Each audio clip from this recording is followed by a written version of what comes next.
করছেন। মাঝে মধ্যেই ছাত্রীদের শৌচাগারে যাওয়ার পথে নিরিবিলি জায়গায় ডেকে নিয়ে যাওয়া হচ্ছে। এক ছাত্রী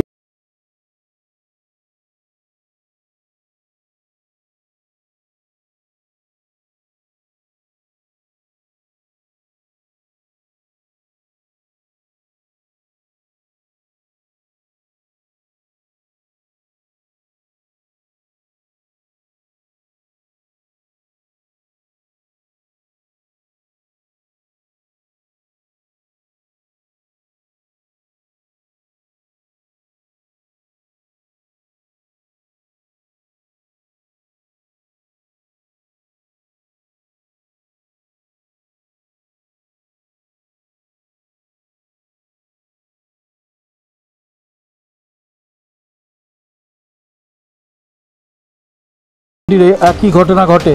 কলকাতা হাইকোর্টের ভর্ৎসনার পর অবশেষে সেই মন্দিরে পুজো দিলেন তপশিলি জাতিরা। পুলিশি প্রহরায় মন্দিরে পুজো দেন তপশিলি জাতিভুক্ত ধোপা সম্প্রদায়ের লোকেরা। গাজন উৎসবে তাদের মন্দিরে প্রবেশ এবং সন্ন্যাসী হওয়ার অধিকার থেকে বঞ্চিত করা হতো বলে অভিযোগ তুলে হাইকোর্টের দ্বারস্থ হয়েছিলেন তপশিলি সম্প্রদায়ের লোকেরা। এই মামলায় উচ্চ আদালতের পর্যবেক্ষণ ছিল এমন বৈষম্যে মানবাধিকার লঙ্ঘিত হয়। এই পরিস্থিতির জন্য পুলিশকেও ধমক খেতে হয়েছে। তারপর থেকে প্রশাসনের সঙ্গে দফায় দফায় বৈঠক হয়। সেখানেই ঠিক হয় তপশিলিরাও এই মন্দিরে পুজো দিতে পারবে।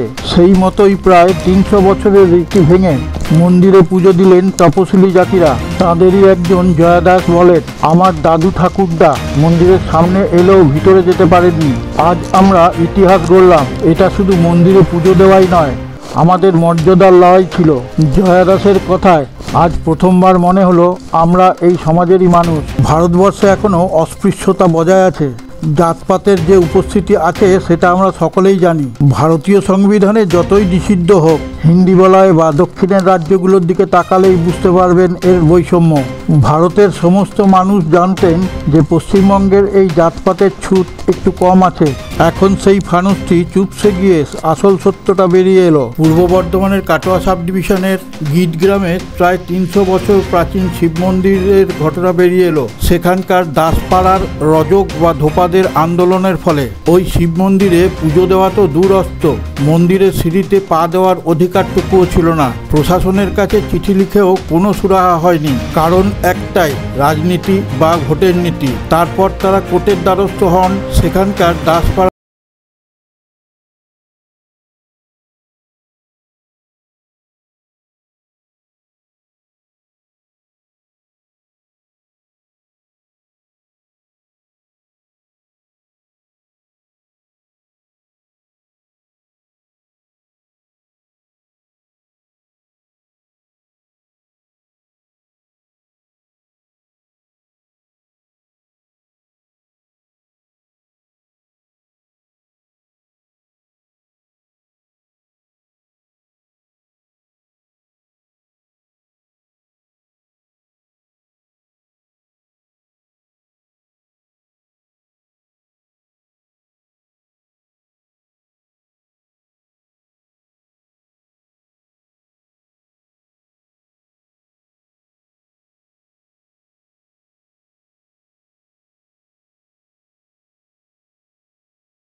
মস্তিষ্কের জন্য বিপজ্জনক।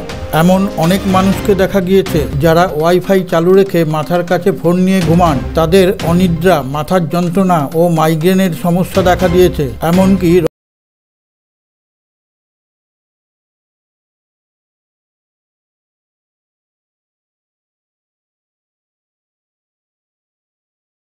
গুপ্তচর বাহিনীর প্রধানেরা জড়ো হয়েছিলেন দিল্লিতে। তাদের নিয়ে মেগা সম্মেলন করেছিলেন জাতীয় নিরাপত্তার উপদেষ্টা national security adviser Ajit Doval.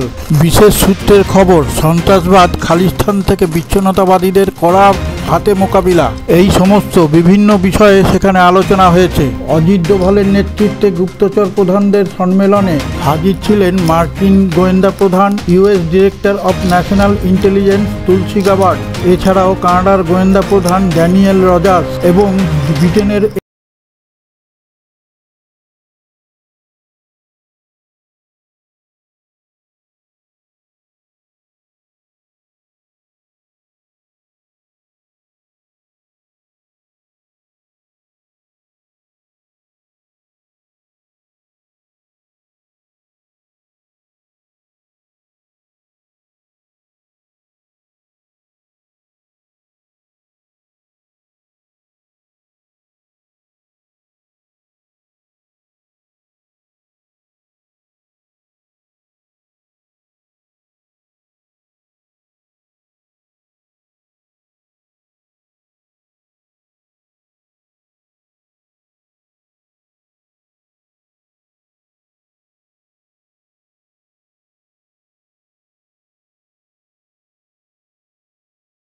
দেশ ছেড়ে চলে যাওয়ার কথা।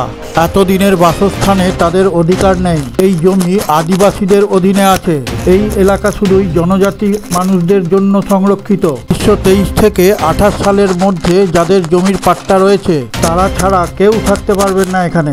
সরকার থেকে জানিয়ে দেওয়া হয় 3 দিনের মধ্যে এখান থেকে চলে যান, তা না হলে জেলের ঘানি কাটতে হবে। আরেকটি বিশেষ সংবাদ, আপনি ভিডিও কমেন্টে লিখে দিন আমাদের সঙ্গেই আছেন, তাহলে দেশের বিভিন্ন প্রান্ত থেকে আমরা খবর সংগ্রহ করে আপনাদের সামনে তুলে ধরব।